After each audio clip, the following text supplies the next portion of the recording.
karakter atau ciri khas dari sebuah komunitas atau lembaga. Kalau kita satuan pendidikan ya, jadi dia adalah ciri khas dari sebuah satuan pendidikan. Budaya positif dapat mendorong murid untuk mampu berpikir, bertindak, serta mencipta sebagai proses merdeka dirinya sehingga murid lebih mandiri dan bertanggung jawab. Nah, ada berapa konsep budaya positif? Kita bisa lihat di sini. Selanjutnya adalah yang membentuk budaya positif adalah disiplin positif, ya.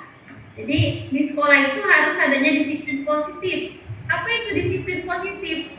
Merupakan pendekatan mendidik anak untuk kontrol diri, yaitu membentuk kepercayaan dirinya. Ini disiplin positif. Jadi bukan berarti hukuman ya, disiplin positif, tapi adalah satu nilai-nilai kebajikan yang nantinya menjadi kontrol diri anak. Yang kedua adalah kebutuhan dasar. Jadi yang menjadi pembentukan budaya positif adalah pembentukan dasar, yaitu apa? Kasih sayang, anak-anak itu merasa disayang, diterima, kemudian adanya nilai-nilai penguasaan, kebebasan dan kesenangan.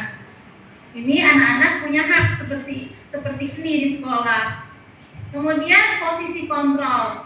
Jadi peran kita itu di sekolah ada peran guru sebagai pemberi hukuman. Apa-apa ya nanti ibu strap ya, nanti ibu bapak ini ya, itu adalah guru yang memberi hukuman. Kemudian ada juga guru yang berperan sebagai air, tidak. Jadi kita harus kita boleh menanya secara baik, kemudian kita tanyakan ceritanya, kenapa dia melakukan seperti itu, alasannya, dan juga dia diberikan validasi bahwa dia juga berhak salah, tapi harus diperbaiki. Kemudian menanyakan lagi keyakinan kelasnya, sikap yang benar itu seperti apa sih nak? Nah, keyakinan kelas kita seperti apa? Jadi dalam kelas selain membentuk budaya positif harus ada keyakinan kelas. Selanjutnya, nah ini cara membuat keyakinan kelas. Jadi upayakan Bapak Ibu guru ketika di kelas itu ada, ketika anak di kelas tidak tertib atau pengen anak itu memang kontrolnya bagus, maka dibuat keyakinan kelas, ya. Keyakinan kelas dibuat melibatkan warga kelas, kemudian keyakinan kelas hendaknya tidak terlalu banyak sehingga mudah diingat dan dipahami. Jadi bukan kata tertib atau bukan peraturan. Keyakinan kelas mengandung nilai-nilai kebajikan. Kemudian menggunakan kalimat positif, ya. Keyakinan kelas baiknya diterapkan di lingkungan kelas. Perlu adanya tinjau kembali keyakinan kelas dari waktu ke waktu agar tetap relevan.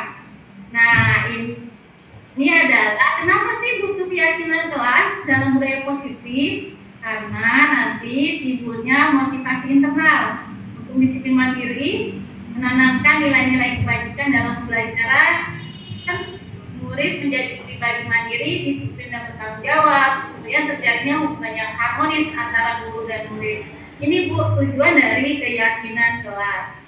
Lanjut adalah langkah praktisnya. Jadi ketika kita akan membuat keyakinan kelas itu, pertama kita membuat ruang diskusi dengan siswa. Kita membuat masukan, kemudian mensepakati bersama dengan siswa.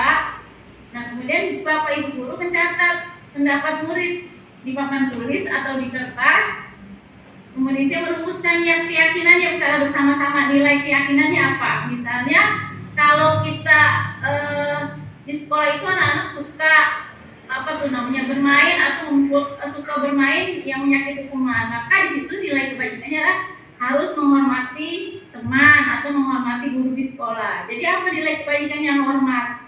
Gitu. Kemudian tinjau setelah dipasepakati, kemudian disarikan atau ditinjau ulang, kira-kira cocok nggak nih?